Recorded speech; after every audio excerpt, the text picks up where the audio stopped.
Al-Imam Ibn Atha'illah As-Sakandari dalam kitab Tajul Arus Al-Hawi Tahdibin Nufus, di sana diceritakan betapa para ulama-ulama salaf mengingatkan kita semua bahwa mendapatkan satu saja rahmat dari Allah itu jauh lebih baik daripada amal ibadah kita seumur hidup, saudara.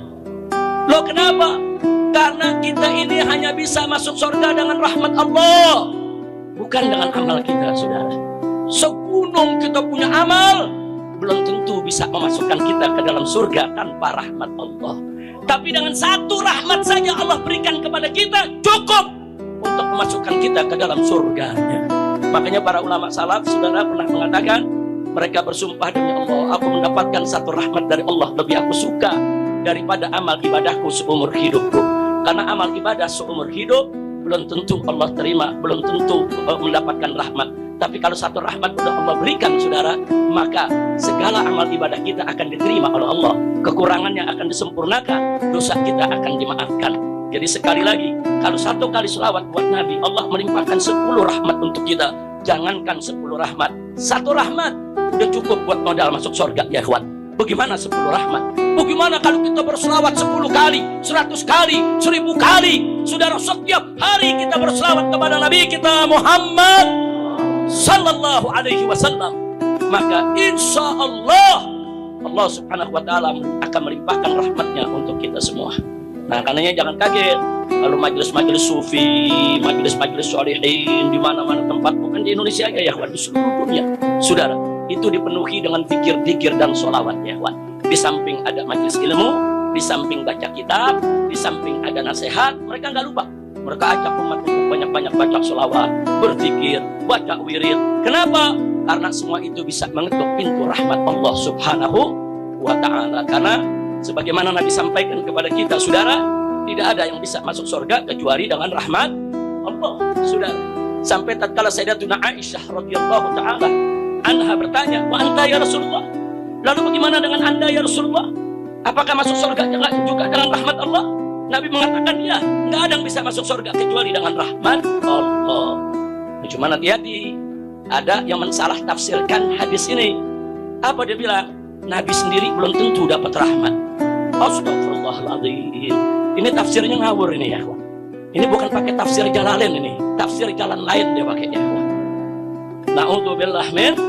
Nabi itu, saudara, bagaimana nggak dapat rahmat? Ngawur. Nabinya sendiri rahmat, saudara. Allah menyatakan di dalam Al-Quranul Karim, wa ma arsalnaka illa rahmatan lil alamin. Saudara, Allah yang menyatakan, tidaklah kami mengutus engkau wahai Nabi, tidaklah kami mengutus engkau wahai Rasul, wahai Muhammad, illa, melainkan rahmatan, sebagai rahmat lil alamin, untuk semesta alam. Nabi itu sendiri diutus oleh Allah sebagai rahmat. Kalau dikatakan sebagai rahmat, hatta Nabi, apa yang dibawa Nabi semuanya berisikan rahmat, saudara. Nah, lalu kalau Allah jadikan Nabi sebagai rahmat, kok bisa ada yang mengatakan Nabi belum tentu dapat rahmat? Ini yang bicara begini mesti syahadat lagi, ya. Hati-hati, hati-hati, hati-hati. Kadang-kadang orang kalau kepintaran jadi keblinger, ya. Nah, makanya, saudara, penting. Di samping kita tabligh akbar, di samping kita buka kitab, di samping kita ngaji, di samping kita amar ma'ruf nahi munkar, jangan lupa buka majelis sholawat, buka majelis zikir, buka majelis marhabanan, supaya hati kita nggak kering, ya ikhwan. Insya Allah. Nah, terakhir yang ingin saya sampaikan lagi, saudara, ada lagi belakangan ini, saudara, orang-orang yang kurang ajar mulutnya, saudara, menyebutkan kalau ibu bapak Nabi masuk neraka, ibu bapak Nabi orang kafir. Innalillahi wa inna ilaihi raji'un. Alasannya mereka punya dalil, saudara.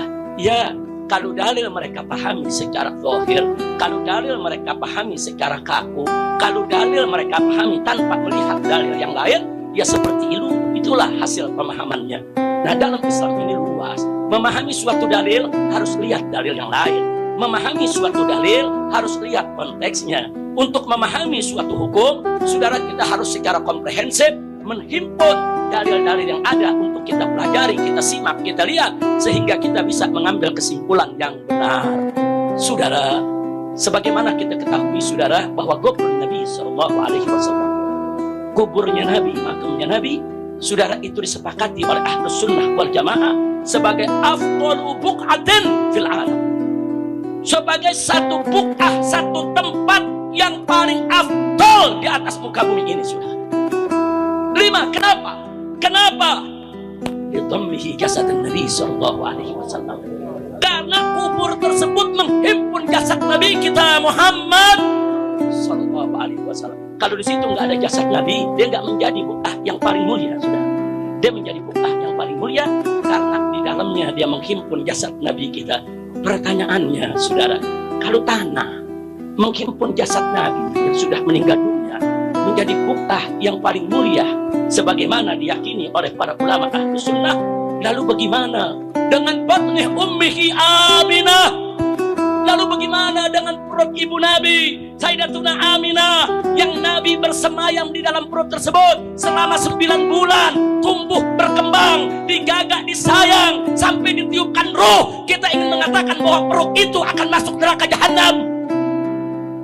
Inna lillahi wa inna ilaihi raji'un. Hati-hati, saudara. Tanah, saudara, tanah tempat dikuburnya kita punya Nabi menjadi tanah termulia di atas muka bumi ini. Bagaimana perut yang di dalamnya tumbuh bukan hanya jasad, dari mulai jasad tumbuh berkembang sedikit demi sedikit, saudara, sampai ditiupkan ruh 9 bulan dengan penuh kasih sayang, saudara. Yang begini kita mau katakan perut ini akan dibakar dalam api neraka? Yang kita mau katakan perut ini adalah perut kotor yang akan dibakar dalam neraka? Ittaqullah, takutlah kepada Allah. Maka itu saya ingatkan semua. Maka itu saya ingat ini karena tadi di antara syair qasidah yang dibaca oleh rombongan kita dari Madura ini ada bercerita tentang Sayyidah Aminah, ada yang bercerita tentang Sayyidah Aisyah, ada yang bercerita tentang Sayyidah Fatimah. Ini perempuan-perempuan mulia yang pernah menghuni ini dan wajib untuk kita hormati, untuk kita cintai. Bahkan saudara, kalau istri-istri Nabi diberi gelar Ummahatul Mukminin, lalu bagaimana dengan ibu Nabi? Para ulama memberi gelar Ummul Ummah. Bukan lagi Ummul Mukminin, Ummul Ummah. Saudara, subhanallah. Nah, maka itu jagalah sikap kita kepada keluarga Nabi, kepada ayah Nabi, kepada ibu Nabi, saudara, kepada istri-istri Nabi, kepada putra-putri Nabi, kepada keturunan Nabi Sayyiduna Muhammad sallallahu alaihi wasallam. Insyaallah kalau kita bisa menjaga adab, saudara, maka itu akan menjadi pembuka pintu rahmat buat kita semua. Amin ya rabbal alamin. Andai kata ada orang Islam yang masih tetap yakin kalau ibu bapak Nabi itu kafir, masuk neraka, andai kata, saudara, maka sungguh pun dia yakini itu nggak pantas dia mempergunjingkan ibu bapak Nabi, nggak pantas dia ceritakan ibu bapak Nabi di mimbar-mimbar. Apa maksud dia di mimbar berteriak-teriak ibu bapak Nabi masuk neraka? Apa dia bangga? Apa dia senang kalau ibu bapak Nabi masuk neraka? Andai kata ibu bapak Nabi betul masuk neraka, mestinya kita sedih sebagaimana sedihnya Nabi, saudara. Mestinya kita menangis sebagaimana menangisnya Nabi sebelum mendapat kabar dari Allah bahwa ibu bapaknya, saudara, akan masuk surga, saudara. Nabi sedih pada awalnya, Nabi sedih, tapi ada orang ngaku Islam, cinta kepada Nabi, dengan bangga, dengan senang, dengan gembira dia umbar, ibu bapak Nabi masuk neraka, ibu bapak Nabi akan dibakar masuk neraka, ibu bapak Nabi kafir. Apa pantas sebagai seorang muslim yang berutang budi, berutang jasa kepada Nabi, mempergunjingkan kedua orang tuanya? Nah, jadi saya ingin menasihati mereka-mereka yang masih meyakini ibu bapak Nabi masuk neraka. Andai kata keyakinanmu benar, tutup mulutmu. Jangan bercerita di atas mimbar, jangan mengumbar. Apalagi persoalannya bukan menjadi kesepakatan ulama, apalagi Ahlus Sunnah wal Jamaah sepakat kalau ibu bapak Nabi, saudara, bukan kafir, bukan musyrik, dan bukan ahli neraka. Jadi kalau kau punya madhab meyakini ibu bapak Nabi itu kafir, ambillah madhabmu, ambillah keyakinanmu. Tapi kau jangan sakiti hati Nabi, jangan sakiti hati kami. Kau umbar di atas mimbar, na'udzubillah min dzalik. Maka itu, saudara, tatkala putra saudara Abu Jahal yang bernama Ikrimah ini pada awalnya memusuhi Nabi habis-habisan.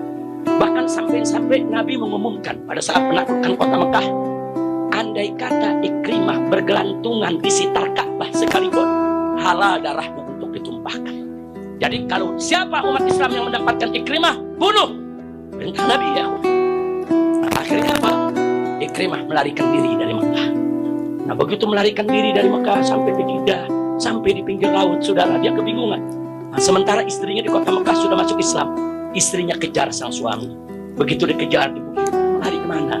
Kota Mekah sudah takluk, kota Mekah sudah dikuasai oleh umat Islam, oleh Nabi dan seluruh pengikutnya. Lebih baik kau kembali, lebih baik kau masuk Islam. Sang suami bertanya, apa Muhammad mau terima aku masuk Islam? Karena memang kejahatan dia terhadap Nabi udah luar biasa. Akhirnya kata sang istri, nanti aku yang akan bicarakan dengan Nabi. Insya Allah Nabi akan menerima. Kemudian sang istri menemui Nabi. Sang istri menceritakan bahwa Ikrimah bertobat, ingin masuk Islam, ingin mengucapkan syahadat. Kemudian Nabi terima. Nabi berikan jaminan keamanan. Kalau begitu, ajak kau punya suami kembali ke kota Mekah, masuklah Islam, dan aku jamin bahwa tidak akan ada yang mengganggunya. Nah, yang ingin saya garis bawahi bukan itu. Begitu Ikrimah sedang dalam perjalanan menuju kota Mekah. Di kota Mekah ini sahabat juga menunggu apa pesan Nabi. Nabi mengatakan kepada para sahabatnya, kalau nanti Ikrimah datang, jangan kau hina ayahnya. Jangan kau cerita tentang ayahnya. Jangan. Nah, sebab kata Nabi, kalau engkau itu mencaci maki orang yang sudah meninggal dunia, dia punya anak nanti akan sakit hati. Padahal ayahnya siapa tadi? Abu Jahal. Abu Jahal berhak untuk disatab. Abu Jahal berhak untuk dilaknat. Tapi Nabi pesan, kau jangan laknat Abu Jahal depan anaknya. Walau bagaimanapun juga Ikrimah itu anaknya. Jangan kau sakiti hatinya. Karena Ikrimah sudah masuk Islam jadi saudara kita. Subhanallah. Ini yang saya ingin pakai. Andai kata ibu bapak Nabi kafir, sebagaimana keyakinan sekelompok orang di luar Ahlus Sunnah wal Jamaah, apa dia nggak jaga perasaan Nabi? Andai kata itu kafir, jaga perasaan Nabi, jaga hati Nabi. Nabi telah berjasa kepada engkau memperkenalkan Islam. Kok tega kau hina ibu bapak Nabi di atas mimbar, di televisi, di medsos, dengan mengatakan ibu bapak Nabi musyrik, kafir, ahli neraka. Kurang ajar. Jaga perasaan Nabi. Ini Ikrimah, bapaknya Abu Jahal. Yang umat Islam melaknat itu Abu Jahal, ya kan? Semua melaknat. Tapi karena si anak masuk Islam, Nabi pesan, jaga dong perasaan anaknya. Jaga perasaan.